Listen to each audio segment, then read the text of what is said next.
Hi! Within this lecture, we're going to see how to obtain our public IP and use it on our backdoor creation process. As you can see, I'm using the WLAN O interface with a public IP that is directly coming from the router. So I have a public IP which starts with 192.168 and it ends with 121. So I'm going to use this as a local host back in my Metasploit framework, and I'm going to use my public IP in the wheel. So I have to create a backdoor from scratch, and I know how to do that, right? I'm going to use wheel, so I'm going to in my op directory and I'm starting the wheel. So as you might remember, you have to run python wheel.py in order to start the wheel. So let me run python 3 wheel.py and it will start the wheel for me. So maybe you remember this process. We have two general tools, which is evasion and ordinance, and we're going to use the evasion, so I will say use one, and I'm going to list out all the possible payloads for me. So in here we have used 14, I believe, before. Now I'm going to choose another one just to make sure that this works as well. And maybe you have come up with a different one which is working. As I explained before, antivirus solutions always update themselves, so maybe you have to try some like 10 of them in order to find a working one. But I'm going to use 9, which is in CS programming language, and most of the time it works.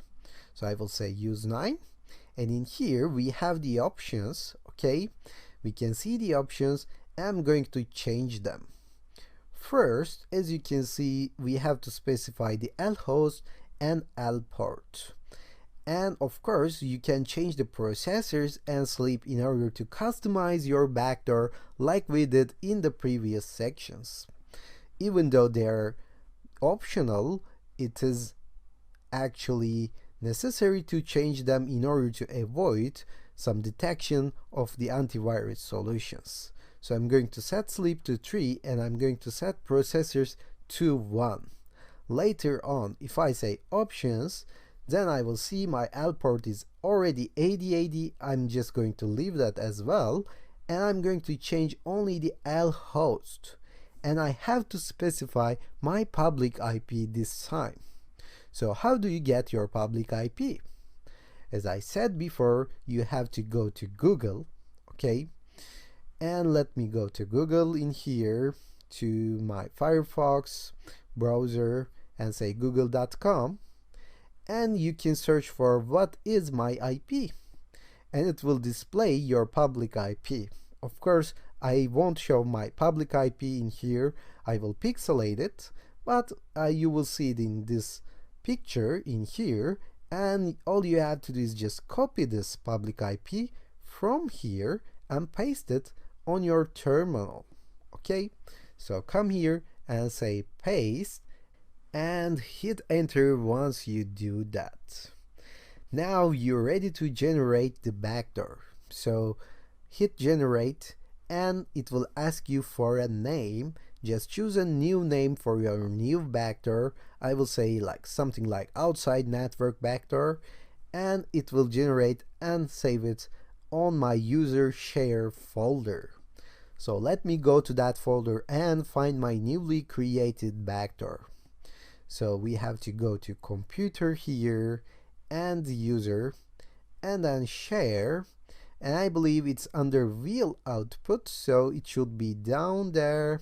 Scroll down a little bit and find the wheel output folder here.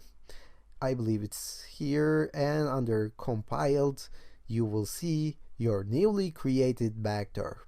So these two were the existing ones.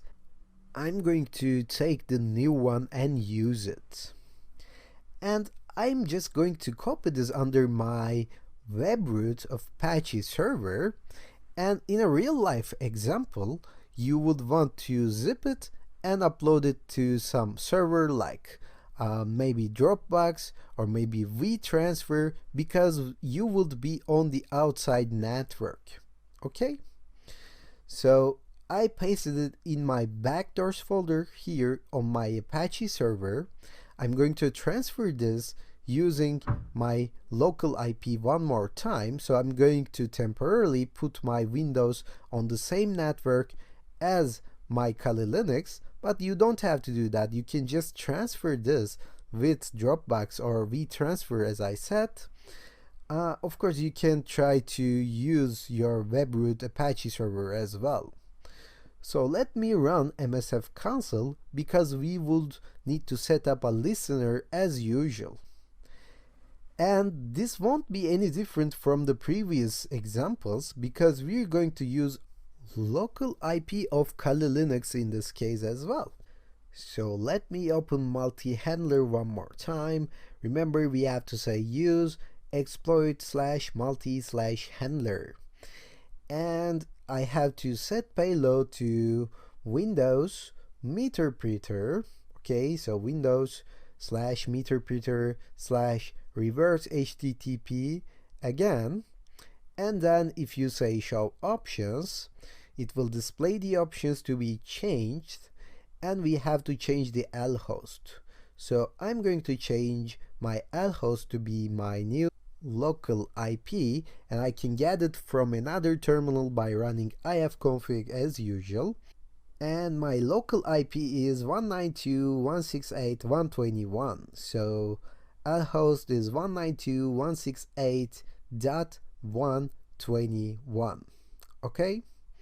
So now we are ready to listen for incoming connections. And the reason we are doing that is because the router will forward this to our local IP, as I explained before.